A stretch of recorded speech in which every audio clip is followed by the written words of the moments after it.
Bismillahirrahmanirrahim. Assalamualaikum warahmatullahi wabarakatuh.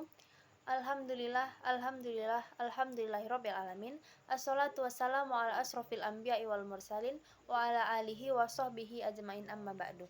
Yang pertama-tama kita ucapkan puji dan syukur atas kehadirat Allah Subhanahu wa taala dan atas nikmat yang tidak terhingga yang telah Allah berikan kepada kita semua.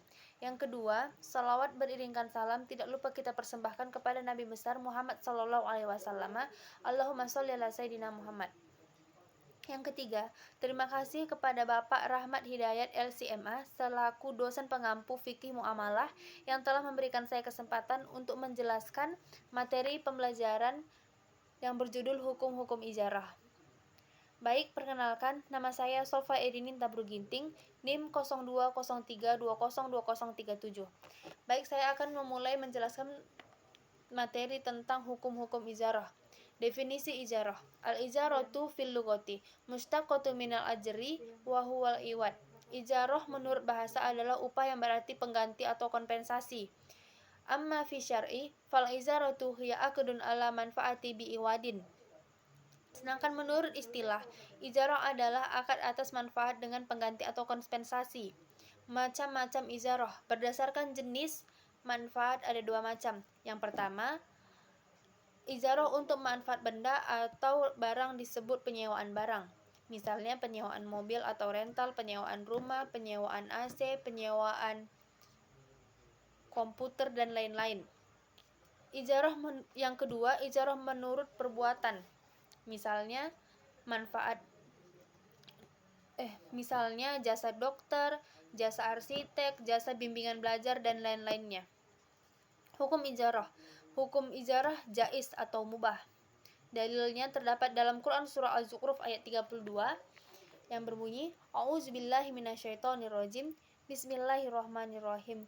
Ahum yaqsimuna rahmata rabbik nahnu qasamna bainahum ma'isyatahum fil hayatid dunya wa rafa'na ba'duhum fawqa ba'din darajatin liyattakhidha ba'duhum ba'dun syuhriyah rahmatu rabbik khairu mimma yajma'un, yang artinya, apakah mereka yang membagi-bagi rahmat Tuhanmu? Kamilah yang menentukan penghidupan mereka dan dalam kehidupan dunia, dan kami telah meninggikan sebagian mereka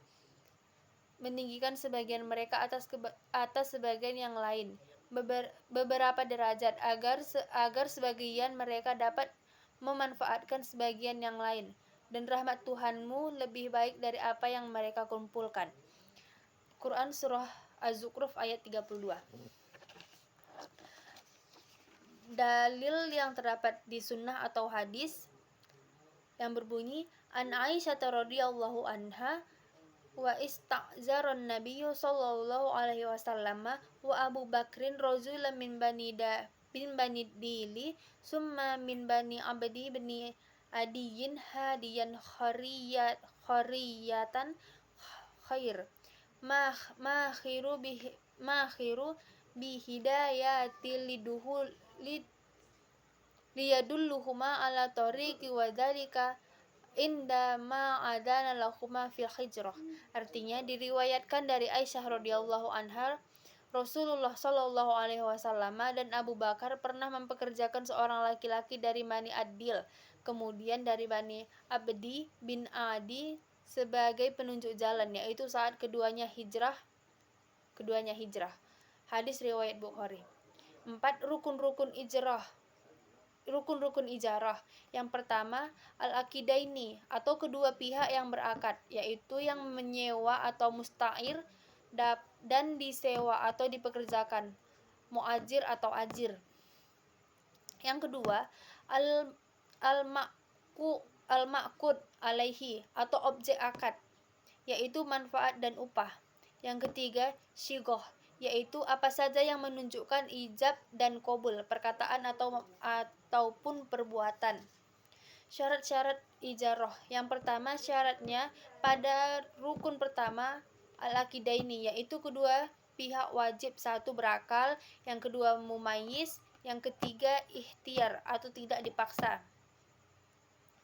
Yang kedua, syarat pada rukun kedua manfaat.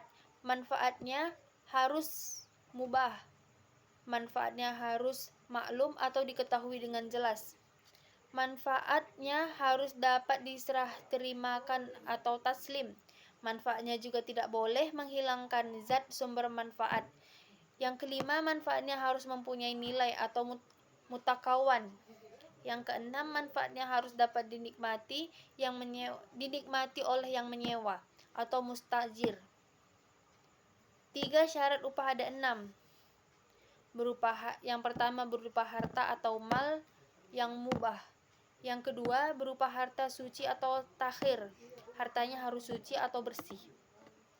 Yang ketiga, diketahui dengan jelas. Yang keempat, dapat dimanfaatkan. Yang kelima, dapat diserah terimakan. Yang keenam, hak milik yang menyewa. Baik, sekian penjelasan dari saya. Lebih dan kurangnya saya mohon maaf. Assalamualaikum warahmatullahi wabarakatuh.